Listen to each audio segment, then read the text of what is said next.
መቀሌ ውስጥ ምንድን የተከሰተው? ከበባ፣ ውይይት፣ የድምፅ ወያነ ስርጭት መቋረጥና ፍንዳታ። የታጠቁ የትግራይ ኃይል አባላት ደሞዝ ዘገየብን በሚል ቅሬታ መቀሌ የሚገኘው የትግራይ ጊዜያዊ አስተዳደር ጽሕፈት ቤትን ህንፃ ላይ ከበባ መፈጸማቸውና የድምፅ ወያነ ቴሌቪዥን ጣቢያን ተቆጣጥረው እንደነበር ታውቋል። ታጣቂዎቹ በዋናነት ትኩረታቸው ያደረጉት የክልሉ ጊዜያዊ አስተዳዳሪ ሌተናል ጀኔራል ታደሰ ወረደ ጽሕፈት ቤት በሚገኝበት የትግራይ ክልል መስተዳድር ህንፃ ላይ መሆኑን ተናግረዋል። መቀሌ ውስጥ እንቅስቃሴ ያደረገው የትግራይ ኃይል አርሚ 31 የተባለው ክፍል ከ70 በላይ የሚሆኑ አባላትም ናቸው።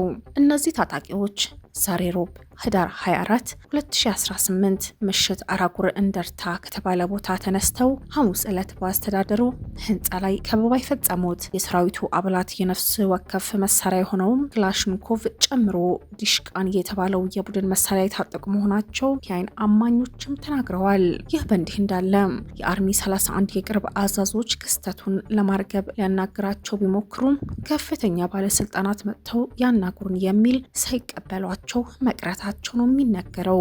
እኩል ቀን ላይ የክልሉ ምክትል ጊዜያዊ አስተዳዳሪ የሆኑት አማኑኤል አሰፋና የሰላም ጸጥታ ቢሮ ኃላፊ የሆኑ ሌተናል ጀኔራል ፍስሐ ኪዳኑ ከታጣቂዎች ጋር ውይይት ማድረጋቸው ተነገረ ቢሆንም ንግግሩ በምን ውጤት እንደተጠናቀቀ የተገለጸ ነገር የለም። ከሰዓት በኋላ ዘግይተው ወደ ከተማ የደረሱት ሌሎች የትግራይ ኃይሎች አባላት ወደ ድምፅ ወያነ ቴሌቪዥን ጣቢያ መስሪያ ቤቶች ተቆጣጥረው ሰራተኞቹ ህንፃው ለቀው እንዲወጡ አድርገው ነበር።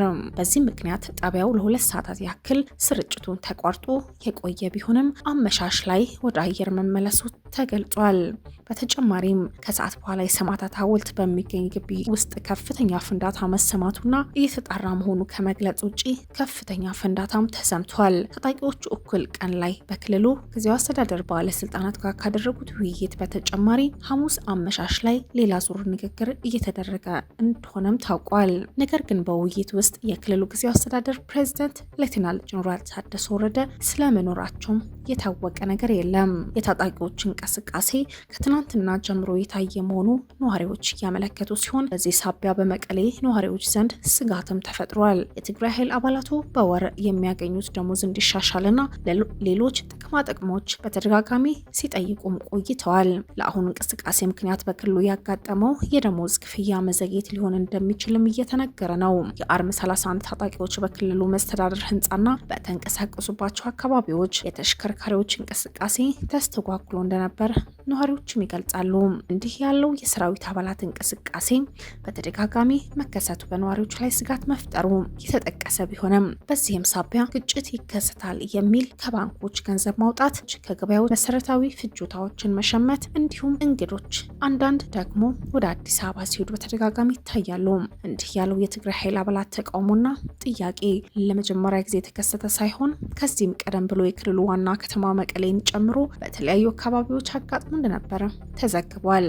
በተለይ ባለፈው ጥቅምት ወር መጀመሪያ ላይ በትግራይ ኃይሎች ውስጥ ያሉ የአርሚ 22 አባላት ወደ መቀሌ ጎዳናዎች ወጥተው ቅሬታቸውና ጥያቄዎቻቸው አሰምተው ነበር።